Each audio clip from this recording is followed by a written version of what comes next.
The Vigilant Horizon was a marvel of galactic engineering, an amalgamation of sleek, angular lines and the powerful hum of 1,000 alien technologies working in harmony. Orbiting a quiet, forgotten moon on the edge of the neutral zone, it drifted in silence, a lone sentinel in the dark. The station was more than a military outpost, it was a symbol of the Intergalactic Union's fragile peace, a place where humans and dozens of alien species coexisted, tolerated, at best. Captain Aidan Cullis stood on the observation deck, his eyes tracing the deep black expanse of space. His fingers drummed softly against the railing, betraying a restless energy beneath his calm exterior. It had been 6 months since humanity's integration into the Galactic Union, and though the humans had shown remarkable adaptability, there was still an undercurrent of skepticism toward them. The other species, particularly the Grellians, viewed humanity as a transient anomaly, a fleeting star that burned too bright and too fast. Their advanced technology was impressive, but their true potential was still largely untapped. Aidan had no illusions about his role. He was a bridge, a human symbol for peace, and he would keep that peace at any cost. "Captain Cullis," came the voice of Lieutenant Elira, the ship's communications officer. She stood in the doorway, her alien features a blend of sharp, angular eyes and smooth, obsidian-black skin that shimmered in the dim light. She was a member of the Zythr'kahr species, and her cool, analytical demeanor matched her species' reputation for intellect and detachment. "Yes, Lieutenant." Aidan didn't turn to face her, his gaze fixed on the view of the distant stars. "A request from the Diplomatic Council. The child has been cleared for simulator training. They're expecting results." "Results?" Aidan's brow furrowed, but he maintained his composure. The child, Leo, a 12-year-old human, had been part of a diplomatic exchange program designed to foster goodwill between species. Aidan had been instructed to keep an eye on him. Leo wasn't a military recruit, far from it. He was just a child, curious, bright-eyed, and as innocent as they come. Still, he'd been given access to the Starlane Genesis, the advanced battle simulator used to train the most elite officers. "Are we really expecting anything from him?" Aidan's voice betrayed his skepticism, though he tried to mask it. He'd seen the Starlane Genesis tear seasoned veterans apart. It was a machine designed to push soldiers to their limits, to test their mettle in simulated combat scenarios.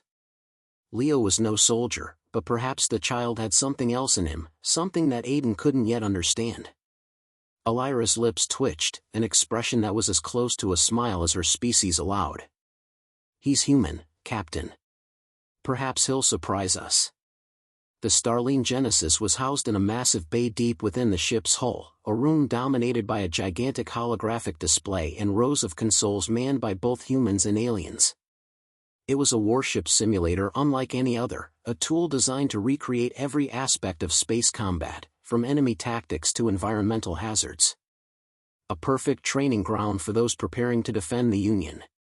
Leo stood in the center of the room, his small figure dwarfed by the enormous array of controls. His wide eyes scanned the holographic interface as though it were a game, his hands moving instinctively across the touch panels. His every motion was a fluid dance, a rhythm born of hours spent playing games, but this was no child's game. Aidan stepped into the room, flanked by Elira and several senior officers. He had seen simulations before, some were close to perfection, others clumsy and riddled with mistakes, but nothing like this. Initiating simulation, a synthetic voice boomed, and the room lit up. The vast expanse of space unfurled before them, planets, stars, and the ominous silhouette of a battlecruiser, an enemy ship. Leo's fingers flicked across the interface. The simulation responded instantly, shifting into a fluid, near real-time depiction of a space battle. Targeting systems engaged. "Shield status, optimal," a technician muttered, watching the readouts. Aidan's heart rate quickened, his hands twitching at his sides as Leo guided the simulated starship with a grace that no one had expected. The young boy seemed at home inside the simulation, as if he had been born to command a ship of war. "Where's he learning this?" Elira whispered, her voice a mix of disbelief and growing concern. "I don't know," Aidan replied, his eyes fixed on the child's movements. "But this isn't normal."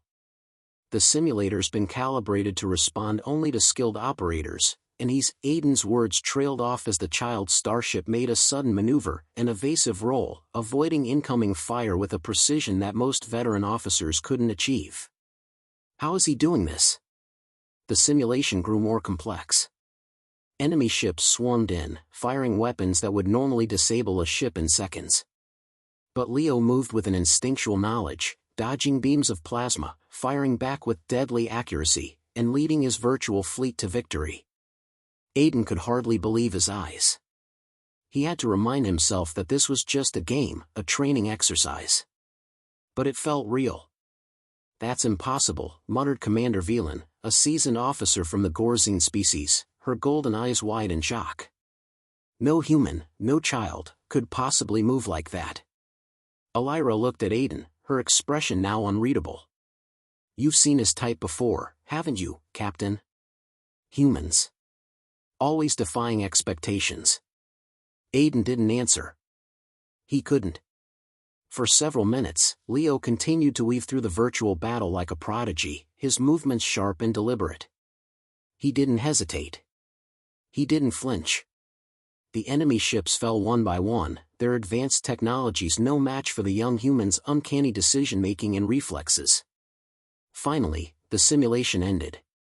The lights dimmed, and the image of the starship dissipated. Leo blinked, his hands resting on the console as he surveyed the room full of stunned officers. He looked almost surprised. Did I win?" he asked, his voice a soft, innocent question, completely unaware of the storm his actions had caused. Aiden stood silent for a moment. Then, with a careful breath, he spoke. "Yes, Leo. You won." The room was still. For a long while, no one spoke. They didn't need to. The implications of what had just happened hung in the air, thick and suffocating. Finally, Elira turned to Aiden, her voice low. "You need to inform the council. This changes things." Aiden didn't answer immediately.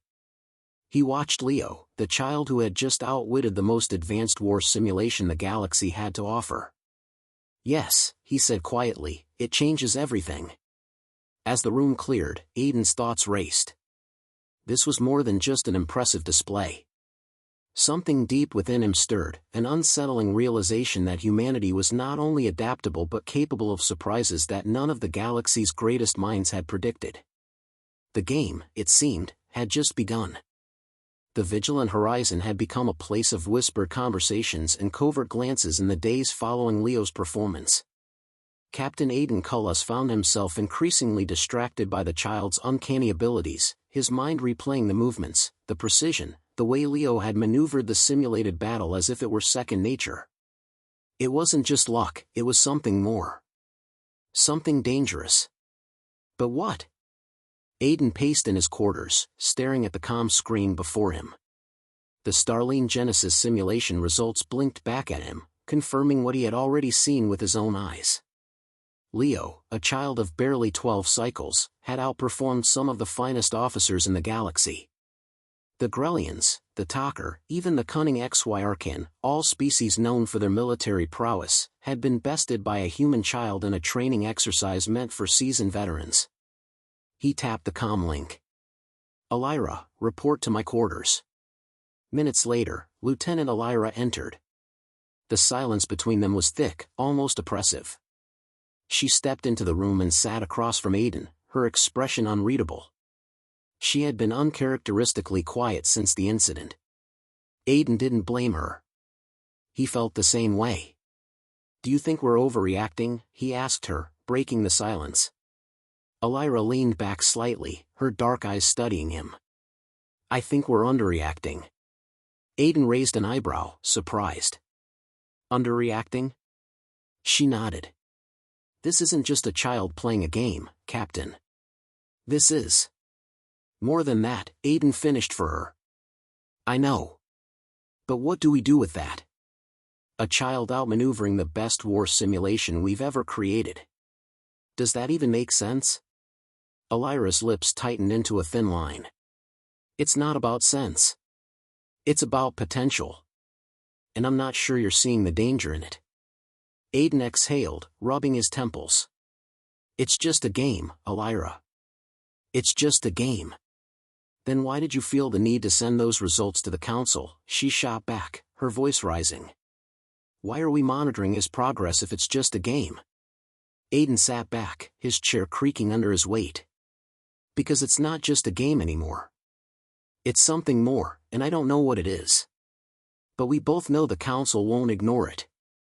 They'll see it as a sign of something they won't understand. The quiet tension between them lingered. Elira's tone softened. You've seen how the Grellians act when they feel threatened. This could provoke them. They've never seen anything like this before from humans, and they won't take kindly to it. That's what worries me, Aiden admitted. They're not just arrogant, they're calculating. And they're not afraid to eliminate potential threats before they can grow. Elira stood, moving to the large window that looked out into the vastness of space. She stared at the distant stars, as if searching for an answer among them. You think they'll see this as a threat? A human child? Aiden didn't answer immediately. His thoughts were spinning. What if Leo's actions weren't just some isolated fluke? What if humanity, in its brashness, had just stumbled upon something the galaxy wasn't ready for? The day following the simulation, Aiden met with the rest of the senior officers aboard the ship. His eyes scanned the room, settling on Commander Velan, the Gorzian officer, who had remained unusually quiet since Leo's simulation. Commander, Aiden addressed her, I need your assessment on the child's performance. Velan's golden eyes flicked over to him, her face stoic as always. I've reviewed the simulation data. His movements were unorthodox. But effective. Too effective. Aiden leaned forward, fingers drumming lightly against the table. You're saying it wasn't a fluke? Velan met his gaze with a steely determination. No, Captain. This is something beyond mere luck or coincidence. The child demonstrated advanced tactics, adaptive reasoning, and an understanding of combat strategies that most seasoned officers only dream of. And he did it without hesitation. Aiden ran a hand through his hair. But we still don't know where this comes from. A 12-year-old human, trained in nothing but basic flight simulators, outmaneuvers everything we've thrown at him. We don't even know if this is his full potential. Velan's voice grew darker. That's exactly the problem, isn't it? We don't know if this is his full potential. And that unknown factor is a risk, Aiden finished. He glanced at Elira, who was standing near the window again, her expression grim. What's our next move? Elira turned, her eyes narrowed. We can't keep this from the council. We've already sent the results. But if we don't start preparing for the fallout, it could be disastrous. The Grellians will want answers. And they'll expect us to contain this anomaly. I agree, Aiden said. We need to be ready for whatever comes next. Later that evening, as Aiden sat alone in his quarters, a soft beat broke the silence. It was a message from an encrypted channel. He immediately recognized the code, it was from High Command. Opening the transmission, he found a message from General Weiler, one of the highest-ranking officials in the Intergalactic Union. Captain Cullis, we've reviewed the simulation data. The child's performance is remarkable, too remarkable. High Command demands a full report on Leo's abilities, and you are to oversee his continued training. However, I must caution you, there are forces within the Council who may see this as a dangerous development. We are not the only ones watching. Aiden read the message twice, feeling the weight of Weiler's words. There are forces watching us, he muttered under his breath. Before he could respond, a sharp knock at his door interrupted. Elira entered without waiting for a response. We've received word from the Grellian fleet, she said. They're making a move. Aiden stood up, his heart sinking. A move? What kind of move? Elira's eyes were dark. They're sending a representative. Zythr'kahr. The Grellian Admiral himself. Aiden's mind raced. Zythr'kahr. The name was well known throughout the galaxy, a ruthless strategist, renowned for his aggressive tactics and unwavering belief in Grellian superiority. If he was coming, it wasn't for diplomacy. "They've sensed it," Aiden said quietly. "And they're coming for us." Alyra nodded, her expression hardening. "They're coming for the child, Captain. And whatever else they think we've hidden." The room fell into a tense silence, the gravity of the situation settling over them like a heavy cloak. Aiden took a deep breath. "Then we'll have to be ready." As the ship prepared for the Grellian envoy's arrival, Aiden couldn't shake the feeling that they were standing on the precipice of something much bigger than they could control. Leo's unanticipated brilliance had shaken the foundations of everything they had come to know about humanity's place in the galaxy. And now, the galaxy was about to find out. The vigilant horizon hummed with a sense of tension that seemed to grip the very air. The crew had been preparing for this moment for hours, every station buzzing with activity as the Grellian envoy's arrival loomed. Aiden Cullis stood on the command deck, his eyes fixed on the vastness of space outside. The arrival of the Grellian Admiral Zythr'kahr wasn't just another diplomatic visit, it was a reckoning. "Captain," Alyra's voice cut through his thoughts. "The Grellian vessel is on approach. It'll be in range in 5 minutes." Aiden nodded, still staring at the empty space. A part of him couldn't help but think about how little time they had left to prepare. Everything was about to change. He had sent all the necessary reports about Leo's performance to High Command, but the political repercussions of this event were still unknown. The Grellians were not just watching, they were hunting. "I'll meet them in the conference room," Aiden said, his voice steady despite the unease coiling in his stomach. Alyra didn't respond. She simply moved to carry out her orders, and Aiden watched her leave the room, her silhouette dissolving into the hum of the ship's machinery. Alone now, he took one last breath before heading for the conference hall. He knew what was coming, and yet, he still wasn't ready for it. The conference room was a sleek, angular space, its metallic surfaces reflecting the dim light as the officers gathered around the table. Leo sat at the far end, his expression far too calm for someone about to meet an alien leader. Aiden couldn't help but feel a twinge of admiration for the boy, his resilience was something most adults didn't possess. Alyra stood at Aiden's side, her posture rigid, while Commander Velan took her place at the table, her golden eyes flickering to the door every few seconds. As the doors slid open with a soft hiss, the temperature in the room seemed to drop. Zythr'kahr entered, tall, with angular, scarred features that gave him a menacing look even before he spoke. His Grellian uniform, adorned with the intricate insignia of his rank, seemed to shimmer in the low light, the sharp lines of his armor reflecting his military authority. Aiden had met Zythr'kahr before, but never like this. This was no routine meeting. The Grellian's eyes, narrowed and calculating, scanned the room before settling on Aiden. "I trust this will be brief, Captain Cullis." Zythr'kahr's voice was low and grating, as if the words were dragged from the depths of his throat. Aiden met his gaze, his posture relaxed but his mind on high alert. "Of course, Admiral. We're not here to waste your time." The Grellian took a seat at the head of the table, his presence demanding attention. "I'm not here for your pleasantries, Captain. I've heard reports about a unique human child." The room went still. Leo shifted uncomfortably in his chair, but he didn't say anything. His wide eyes were locked on Zythr'kahr, a quiet defiance behind them. Zythr'kahr's gaze flicked over to Leo, and the Grellian's lip curled in something resembling a sneer. "I've seen this before. Your kind, humans, are unpredictable. You have a way of surprising those who think they understand you." Aiden leaned forward slightly. "You've seen nothing yet, Admiral. Leo is a special case. A young mind with remarkable potential." "Remarkable potential?" Zythr'kahr scoffed. "Potential to what end? To disrupt the peace we've worked so hard to build? We did not invite your species into the Union out of goodwill, Captain. You were allowed entry out of necessity. But now, this child could be a threat we hadn't anticipated." Aiden's fingers clenched around the edge of the table, but he kept his voice steady. Leo is not a threat. He's a child, albeit one with extraordinary abilities.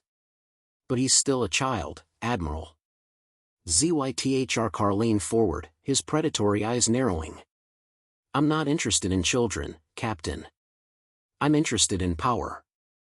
And if this child's abilities are as you say, then he is something your species hasn't yet fully realized. I want to see it for myself. Aiden's stomach churned, but he maintained his composure. You've seen the reports, Admiral. Leo demonstrated extraordinary skill in the Starlane Genesis simulation, skills beyond what any human has shown before. But this is not something that's been cultivated. It's raw, untrained potential. Leo suddenly spoke, his voice surprisingly firm for such a young child. You think you know me? You think you know what I can do? He looked directly at Zythr'kahr, his eyes challenging. But you don't. You don't understand me, or humans. Zythr'kahr's expression flickered, a flash of something like amusement dancing behind his cold gaze. Is that so? Perhaps I should test this potential of yours, child. Aiden's jaw tightened. No. The Grellian raised an eyebrow. No? Do you think I need your permission, Captain?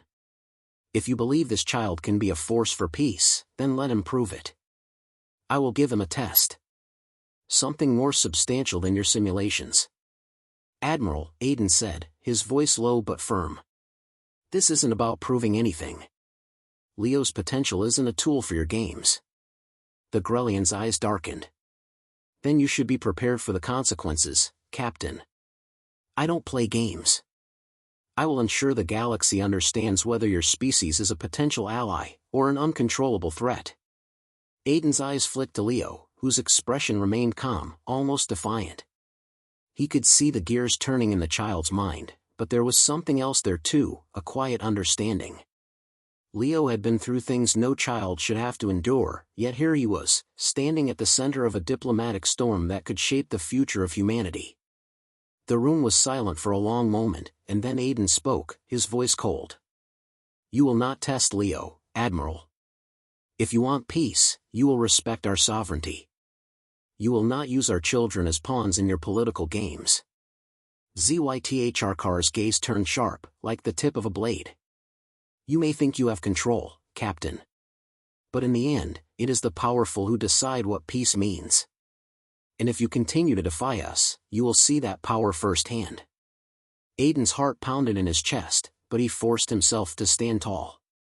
He had no choice but to hold his ground. The Grellians weren't interested in peace, they were interested in power. But Aiden wouldn't let them use Leo, or any human, as a bargaining chip. If you want to see humanity's true potential, Admiral, Aiden said, his voice steady, you'll have to look elsewhere. You won't find it in fear, or force. And you certainly won't find it in a child. Zythr'kahr's eyes locked onto his. For a long moment, neither moved. Then, the Grellian stood slowly, his posture as intimidating as ever. Very well, Captain Cullis, he said, his voice laced with thinly veiled threat. But remember this, the galaxy doesn't wait for children to grow up. And the time for games is over. He turned and left the room, his footsteps echoing in the silence. Aiden stood frozen, his mind racing. The Grellians had issued their warning. The question now was whether humanity, and Leo, would be ready when the time came. Are you all right? Elira asked quietly, her voice breaking the silence. Aiden didn't answer immediately. Instead, he turned to Leo, who was staring intently at the door. I'm not afraid, Leo said quietly, but there was a new edge in his voice. Let them come. I'll show them what humans can really do. Aiden looked at the child, a mix of admiration and worry in his eyes. Then we'll make sure you're ready, he said, more to himself than anyone else. And with that, the game had truly begun.